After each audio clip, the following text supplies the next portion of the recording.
In May of 1942, a young L. Ron Hubbard commanded the USS PC-815 submarine chaser, patrolling the northern Oregon waters, and suddenly the sonar gear detected a bizarre return echo.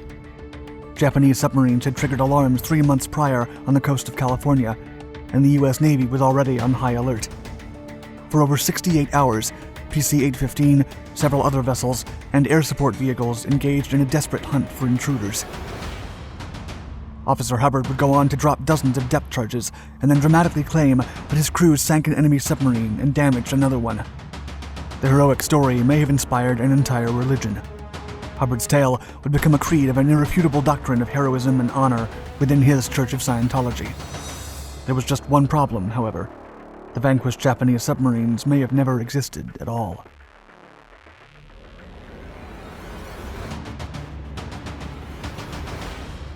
First contact. It was 3:40 a.m. on May 19th, 1942, when about 10 miles off Cape Lookout in northern Oregon, USS PC-815 detected a return echo on its sonar gear. In command of the ship was 31-year-old Lafayette Ronald Hubbard. In a secret action report that the officer submitted to the Commander-in-Chief of the Pacific Fleet, he eloquently told how his ship was proceeding southward when they spotted a potential target amidst the calm waters and looked for smoke signals which never came. He then concluded it must have been a friendly submarine, adding, quote, "No one, including the commanding officer, could readily credit the existence of an enemy submarine here on the steamer track, and all soundmen, now on the bridge, were attempting to argue the echo-ranging equipment and chemical recorder out of such a fantastic idea." The commander of the Northwest Sea Frontier later reprimanded Hubbard for his use of non-military jargon. Moreover, the text felt more like an extract from one of his novels. About an hour later, a target was spotted on the surface, and Hubbard gave the order to open fire. While his crew allegedly responded with astonishing accuracy, the target was nothing more than a floating fog. Regardless, the skipper believed it was good for the crew's morale to ensure that the guns worked. PC-815 kept launching attacks at the elusive submarine, but it just wouldn't come to the surface. Not long after, the ship's supply of depth charges were exhausted, and urgent signals requesting more ammunition were sent out. Shortly past 9 a.m., 2 U.S. Navy blimps, K-39 and K-33, arrived to help with the search. As the hours passed, Hubbard estimated that the submarine must have somehow been disabled, as he was surprised she hadn't attacked his own ship. By the afternoon, the USS PC-536 submarine chaser arrived to provide support, but never made contact with the enemy. Both ships engaged in an attack run with encouraging results, and it's claimed that the observation blimps and some of the ship's crew members reported sighting air bubbles and oil, even a periscope. In addition, the soundman supposedly reported detecting the sound of blowing tanks. All gunners were now in position, waiting for the enemy submarine to emerge, and as Hubbard put it, quote, joking about who would get in the first shot. Doing the job. The tale goes that the startled sailors soon discovered that there was not just one enemy submarine, but two. The second one appeared 420 yards away, traveling at 4 knots. Thus, a Coast Guard arrived at 4:45 p.m. with more supplies, including 27 depth charges. The Bonham, a second Coast Guard patrol, eventually joined the search, followed by the USS PC-537 submarine chaser. By that point, 5 ships were now scanning the waters for the submarines, along with 2 blimps. However, not all the ships shared Hubbard's determination to find the enemy. The officer bitterly complained in his report that, quote, neither the SC-537 nor the USSCG Bonham showed any understanding whatever and refused by their actions to cooperate. The SC-537 left the scene with her racks full of charges, although the SC-536 and the PC-815 had exhausted all theirs. Still, the improvised fleet continued the search all through the night and well into the morning. But although the attacks persisted, no evidence of a damaged or destroyed submarine was found. A report about a submarine coming to the surface then prompted the vessels to head north, but they turned around when they realized it was merely a fishing boat. At 7 a.m. on May 21st, PC-815 allegedly found the enemy submarine in the area of the first attacks. Hubbard reported spotting oil emerging to the surface, while the soundman reported hearing tanks being blown. The skipper also testified that every man on the bridge had seen the periscope rising amidst the oil boil, asserting in his report that the instrument was unmistakable. Immediately, the gunners opened fire on the target, which vanished in an explosion.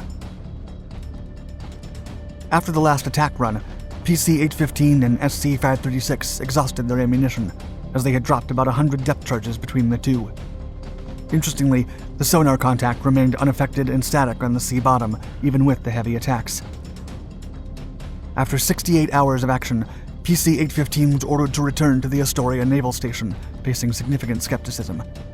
The skipper later complained that his ship's records were not examined, nor was his crew questioned. Moreover, Hubbard grumbled that no qualified report was written about the events. There were 3 minor casualties during the time that Hubbard's crew maintained contact with the enemy submarine. Furthermore, his executive officer, Thomas Moulton, was nearly shot when a gun accidentally fired off an entire magazine with no one at the trigger, but this incident was never reported. Still, Hubbard considered the mission a resounding success, stating that, quote, "It is specifically claimed that one submarine, presumably Japanese, possibly a mine layer, was damaged beyond ability to leave the scene, and that one submarine, presumably Japanese, possibly a mine layer, was damaged beyond ability to return to its base. This vessel wishes no credit for itself. It was built to hunt submarines. Its people were trained to hunt submarines. Although exceeding its orders in originally attacking the first contact, this vessel feels only that it has done the job for which it was intended, and stands ready to do that job again." Hubbard. In his book, Ron the War Hero, Chris Owen dived deep into the Church's and Hubbard's claims of his alleged heroics, narrating in detail every step of Hubbard's service. He also disputed the assertion that Hubbard served with the National Guard and the Marine Corps, and was even responsible for the creation of the U.S. Army Air Force before enlisting in the Navy. Hubbard claimed that he wrote such compelling publications on navigation that the Navy was eager to enlist him. And several sources allege that Hubbard started his service in the Philippines, Australia, or the Dutch East Indies. The former officer maintained to have once floated adrift through the Timor Sea in a rubber raft to the Australian coast before being rescued, surviving thanks to the skills he had learned with the Boy Scouts. He also asserted that while escaping the Japanese in Java, he was either injured in the back from machine gun fire, broken ankle, or wounded in the thigh. In any case, he was supposedly flown home in the Secretary of the Navy's private plane, the first U.S. casualty returned from the Far East. Hubbard also insisted that after recuperating from his injuries, he commanded the USS Mist submarine chaser, manned by hardened criminals, and turned them into the, quote, "finest crew in the fleet." The former officer also claimed to have served as an instructor in San Pedro, California, where he trained 15,000 naval personnel. By the end of his career in either 1944 or 1945, he was supposedly a revered officer sprinkled with medals. Besides that, he was said to have also endured flash burn injuries to his eyes and even been pronounced dead twice. He then declared to have used his own revolutionary mental therapies to heal and miraculously recover, only to be reclassified for full combat duty. Furthermore, he allegedly healed 18 patients from severe war-related conditions. Ultimately, the Church promoted the idea that Hubbard had served in all 5 theaters of World War II, receiving either 21, 27, or 29 awards. Investigation. Hubbard's claims about the Oregon incident were seriously considered, given that only 3 months prior, an enemy submarine had reached the vicinity of Santa Barbara, California, and assaulted an oil refinery.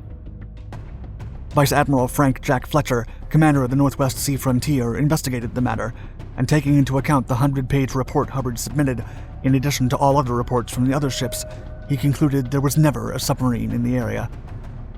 The implication was obvious. As Fletcher pointed out, there was a well-known magnetic deposit somewhere in the area, a site where depth charges were usually dropped.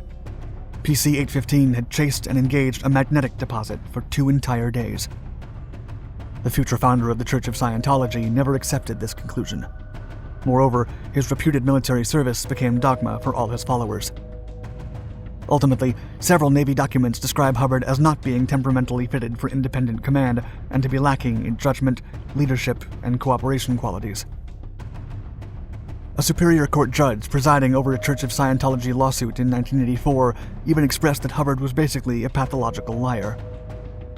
During one of his lectures, Hubbard alleged that a submarine was causing trouble to fishermen on the coast of Oregon, adding that, quote, "The moment I heard about this, I felt contrite. I like fishermen, they're friends of mine. And the next thing you know, I was asking for the address of the Fishermen's Association up there to write them a letter of apology." To this day, no Japanese submarine wrecks have been reported on the U.S. West Coast. Thank you for watching our video.